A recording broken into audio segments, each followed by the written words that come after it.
किसान आंदोलन को 40 दिन बीत चुके हैं और 50 से ज्यादा किसानों की शहादत हो चुकी है, लेकिन फिर भी सरकार का दिल नहीं पसीजा। समझ नहीं आता कि सरकार और कितनी कुर्बानियां लेना चाहती है। ये कहना है राज्यसभा सांसद दीपेंद्र सिंह हुड्डा का।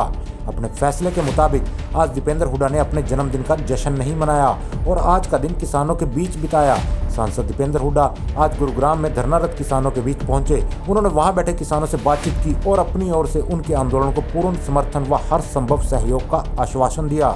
हरियाणा के 3 गाँव में यहाँ बॉर्डरों से शव वापस गए किसानों ने अपनी कुर्बानियां दी हैं। इन परिस्थितियों में मैं सरकार से 50 से ज्यादा जब हमारे किसान भाइयों ने यहाँ पे अपनी कुर्बानियां दे दी, सारे देश के किसान की भावना जुड़ चुकी हो, तो मैं सरकार से पूछना चाहता हूँ और कितनी आप कुर्बानी मांगते हो। दीपेंद्र हुड्डा ने इस मौके पर सरकार के रवैये को लेकर कई सवाल उठाए। उन्होंने कहा कि लोकतंत्र में जनता की आवाज सरकार तक पहुंचाने के 2 ही तरीके होते हैं, एक सदन के जरिए और दूसरा सड़क के जरिए। लेकिन हैरानी की बात है कि सरकार न सड़क पर बैठे किसानों की बात सुनने को तैयार है और न ही सदन में लटके ताले खोलने को तैयार है। हम बार बार सरकार से संसद और विधानसभा का विशेष सत्र बुलाने की मांग कर रहे हैं, लेकिन सरकार कोरोना का बहाना बनाकर अपनी जवाबदेही से भाग रही है। सरकार ना किसानियत का सम्मान कर रही है और ना ही इंसानियत की परवाह कर रही है। सवाल उठता है कि सरकार देश के सबसे बड़े तबके किसान की बात क्यों नहीं मानना चाहती। 3 कृषि कानून वापस लेने से सरकारी राजस्व पर किसी तरह का कोई असर नहीं पड़ने वाला, फिर भी किस वजह से सरकार इन कानूनों को वापस लेने से कतरा रही है। दीपेंद्र ने कहा कि सरकार को बताना चाहिए कि वो कौन सी मजबूरी, ताकतें या रुकावटें हैं जो सरकार को किसानों की बातें मानने से रोक रही है। किसानियत नहीं तो इंसानियत के नाते आप आज समझौता करें, स्थिति गंभीरता को आप समझें। सेशन बंद कर दिया, 6 महीने हो गए कोरोना का नाम लेके। बंगाल में इलेक्शन हो, वहां पे रैली हो, गृह मंत्री जाए तो कोरोना नहीं है। बिहार में इलेक्शन हो तो रैलियां हो तो कोरोना नहीं है। सोनीपत के मेयर बैठे हैं, सोनीपत के अंदर अगर रैली करे खट्टर साहब तो कोरोना नहीं है। विधानसभा, पूरे देश की सारी विधानसभाएं चले तो कोरोना नहीं है।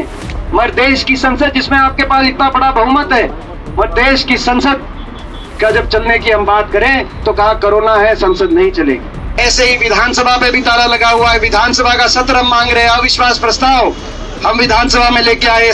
नेता विपक्ष हुड्डा जी के नेतृत्व में, चौधरी दीपेंद्र सिंह हुड्डा जी के नेतृत्व में गवर्नर साहब से टाइम मांगा कि हमें किसान के मुद्दे पे अविश्वास प्रस्ताव लाया जाए, बहस हो, मगर विधानसभा पे तो ताला लगा ही हुआ है।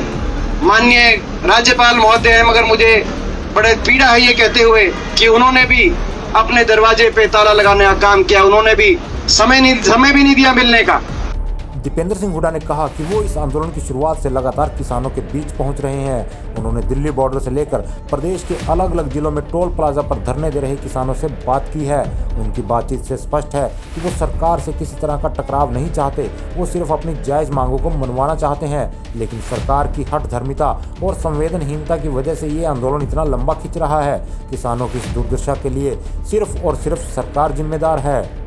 इसके लिए भी पूरी तरीके से केंद्र सरकार और हरियाणा सरकार जिम्मेदार है।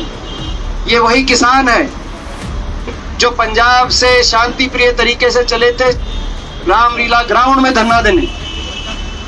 इन्होंने बताया था कि हम रामलीला ग्राउंड में शांति प्रिय तरीके से धरना देना चाह रहे हैं। वही रामलीला ग्राउंड जिसमें बीजेपी ने रैली करी इन 3 बिलों के पक्ष में, वो रामलीला ग्राउंड ना बीजेपी का है ना कांग्रेस का है। वो रामलीला ग्राउंड देश का है, राजधानी देश की है, देश की किसान की। बीजेपी को भी अधिकार है। हम खुल के कहना चाहते हैं, भारतीय जनता पार्टी भी उन 3 बिलों के हक में वहां पे रैली करे, धरने दे, अधिकार है। मगर किसान को भी उस रामलीला ग्राउंड में, इस देश की राजधानी में आकर धरने देने का अधिकार है, मगर उनको रोक दिया गया। उनका तो कुछ, उन हरियाणा में तो ना धरना था, ना शुरू में हरियाणा किसान थे। जब चले थे तो पंजाब से चले थे, मगर हरियाणा की सरकार ने अपना पूरा बल इन किसानों को रोकने में लगा दिया। धरने पर बैठे किसानों को संबोधित करते हुए दीपेंद्र सिंह हुड्डा ने कहा कि वो किसानों के इस कठोर संघर्ष, अनुशासित व्यवहार और शांतिप्रिय आंदोलन को नमन करते हैं। साथ ही वो उन तमाम लोगों और संगठनों का भी धन्यवाद करते हैं जो किसानों की मदद के लिए आगे आ रहे हैं। दीपेंद्र हुड्डा ने कहा कि वो अपने उन तमाम सहयोगी साथी और कार्यकर्ताओं का भी धन्यवाद करते हैं जिन्होंने इस बार जन्मदिन का जश्न नहीं मनाने के उनके फैसले का सम्मान करते हुए आज का दिन किसानों की सेवा में बिताया। जन्मदिन पर किसान की सेवा का ये उपहार ही उनके लिए सबसे बड़ा आशीर्वाद है। अनुशासन से और शांति प्रिय तरीके से कभी कोई संघर्ष, कोई आंदोलन नहीं देखा। ये जो अनुशासन और शांति प्रिय संघर्ष का जो रास्ता है, संविधान और लोकतंत्र के दायरे में यही एक रास्ता है, यही एक संघर्ष है। इसी अनुशासन और इसी शांति के साथ आप आगे बढ़ेंगे तभी सफलता मिलेगी। यही एक सफल संघर्ष का एक रास्ता है। तो इसी रास्ते पे आप लोग आगे बढ़े, ऐसी मैं आप लोगों के साथ अपनी भावना में जोड़ता हूँ। हल्ला बोल हरियाणा।